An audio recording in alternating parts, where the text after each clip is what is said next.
कल्पना कीजिए, आप एक सेकंड में 2026 से छलांग लगाकर पहुंच गए हैं 2050 में।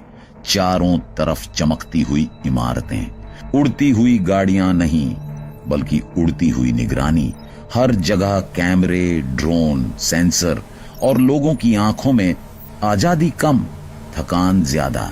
2050 में इंसान शायद पहले से ज्यादा स्मार्ट होगा, लेकिन सवाल ये है, क्या इंसान इंसान रहेगा या फिर वो मशीनों के साथ मिलकर धीरे धीरे एक प्रोडक्ट बन जाएगा? क्योंकि 2050 की दुनिया में आपका शरीर नहीं, आपका डेटा सबसे ज्यादा कीमती होगा। और यही वजह है कि आज हम अपनी टाइम मशीन स्टार्ट कर रहे हैं 2050 की दुनिया देखने के लिए, जहां भविष्य आपको डराएगा और शायद आपको जगाएगा भी। 2050 की सुबह अलग होती है। अलार्म नहीं बजता क्योंकि घर खुद समझ जाता है कि आप जाग चुके हैं। दीवारें आपकी आंखों की रोशनी के हिसाब से चमकती हैं। खिड़की अपने आप खुलती है और हवा का तापमान आपके शरीर के अनुसार सेट हो जाता है।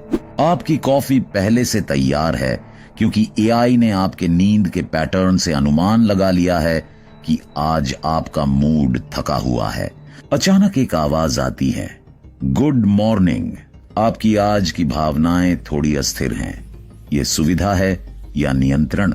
2050 में घर आपका दोस्त है, लेकिन दोस्त वही जो आपको पूरी तरह पढ़ चुका हो। 2050 में प्राइवेसी सिर्फ एक पुराना शब्द बन चुका है। किताबों में, फिल्मों में और पुराने लोगों की शिकायतों में अब दुनिया के हर कोने में सेंसर हैं। सड़कें आपकी चाल पड़ती हैं, कैमरे आपकी आंखों की दिशा से आपका इरादा समझ लेते हैं और स्मार्ट वॉच आपके दिल की धड़कन से आपके डर का अनुमान लगा देती है। सरकार दावा करती है कि यह सुरक्षा के लिए है ताकि अपराध रोके जा सकें।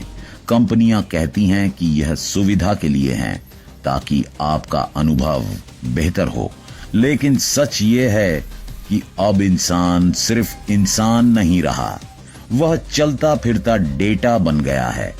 आपने किसी दुकान में प्रवेश किया और स्क्रीन पर आपकी पसंदीदा चीजें पहले से दिखने लगीं। आपने किसी से बात की और अगले घंटे आपके फोन पर उसी विषय के विज्ञापन आने लगे। आपने किसी पर शक किया और आपकी आंखों की पुतली ने सिस्टम को बता दिया कि आप तनाव में हैं। और सबसे डरावनी बात, ये सब आपके बिना पूछे हो रहा है। 2050 में आपकी पहचान चेहरे से नहीं, आपके व्यवहार, आपकी आवाज, आपके माइंड पैटर्न से तय होती है। और अगर सिस्टम ने एक दिन आपको खतरा मान लिया तो आपकी जिंदगी का हर दरवाजा बंद हो सकता है। यह नई दुनिया है जहां आजादी नहीं मापी जाती, बस निगरानी की जाती है।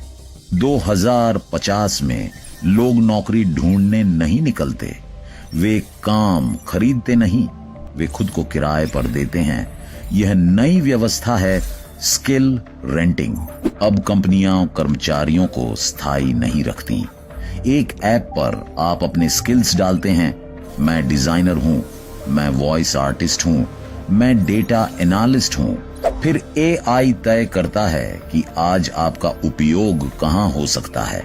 काम मिलता है घंटे के हिसाब से, पैसा भी घंटे के हिसाब से, और इंसान की पहचान भी उसकी परफॉर्मेंस के हिसाब से।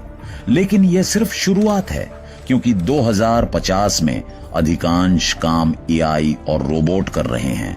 वे थकते नहीं, छुट्टी नहीं लेते, सवाल नहीं करते। इंसान का रोल छोटा रह गया है, सिर्फ क्रिएटिविटी और निर्णय। पर एक डर धीरे धीरे बढ़ता है, एआई अब क्रिएटिव भी बनने लगा है। वह कविताएं लिखता है, संगीत बनाता है, फिल्मों की स्क्रिप्ट तैयार करता है। अब सवाल उठता है, इंसान बचेगा किस काम का? शहरों की सड़कों पर अब बेरोजगारी की जगह बेकार होने का डर है। लोग खुद को हर हफ्ते अपग्रेड कर रहे हैं, नई स्किल, नया कोर्स, नया सर्टिफिकेट। फिर भी सिस्टम कहता है आप अब जरूरी नहीं। 2050 में नौकरी खत्म नहीं हुई, बस इंसान की जरूरत खत्म होने लगी है। और सबसे खतरनाक बात यह है, यह बदलाव शांति से हो रहा है, बिना किसी युद्ध के। 2050 में इंसान के हाथ में फोन नहीं है, फोन इंसान के अंदर है, उसके दिमाग में। यह है ब्रेन कंप्यूटर इंटरफेस, एक छोटा सा चिप जो आपके मस्तिष्क में लगाया जाता है और फिर आपकी सोच इंटरनेट से जुड़ जाती है। आप सोचते हैं और स्क्रीन खुल जाती है। आप कुछ याद करना चाहते हैं और चिप तुरंत आपकी स्मृति को खोजकर सामने ला देता है। भाषा सीखनी है, कुछ घंटे में अपलोड हो जाती है। गणित समझना है, एआई सीधे आपकी सोच के रास्ते आपको सिखा देता है। शुरुआत में लोगों ने इसे मानव विकास कहा, लेकिन जैसे जैसे यह सस्ता नहीं हुआ, दुनिया दो हिस्सों में बंट गई। एक तरफ अपग्रेडेड इंसान जो तेज सोचते हैं, ज्यादा जानते हैं, ज्यादा कमाते हैं, और दूसरी तरफ नेचुरल इंसान जो धीरे हैं, कमजोर हैं और सिस्टम के लिए बोझ बनते जा रहे हैं। एक दिन शहर के सबसे बड़े टॉवर में एक सीईओ अपने मस्तिष्क में लगा चिप ऑन करता है और 1 सेकंड में हजारों रिपोर्ट पढ़ लेता है। वहीं सड़क पर एक मजदूर अपने बच्चे के इलाज के लिए अस्पताल के बाहर रो रहा है, क्योंकि उसके पास ब्रेन अपग्रेड हेल्थ पैकेज नहीं है। अब सवाल उठता है, क्या यह तकनीक इंसान को भगवान बना रही है या इंसान को मशीनों के सामने छोटा कर रही है?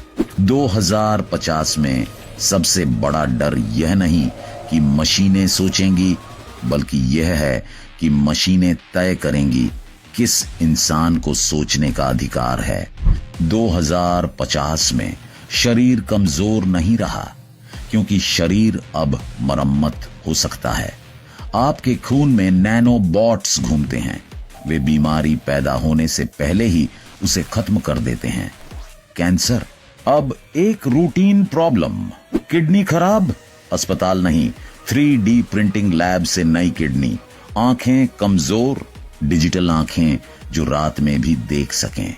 हड्डियां टूटें, टाइटेनियम फ्रेम डाल लो। लोग सोचते हैं अब मौत खत्म हो जाएगी, लेकिन हर चमत्कार की एक कीमत होती है। यह तकनीक सस्ती नहीं है। अमृता एक सेवा बन जाती है, और सेवा हर किसी के लिए नहीं। एक तरफ अमीर लोग हैं जो 120 साल की उम्र में भी जवान दिखते हैं, दूसरी तरफ गरीब हैं जो आज भी दवाइयों के लिए लाइन में खड़े हैं।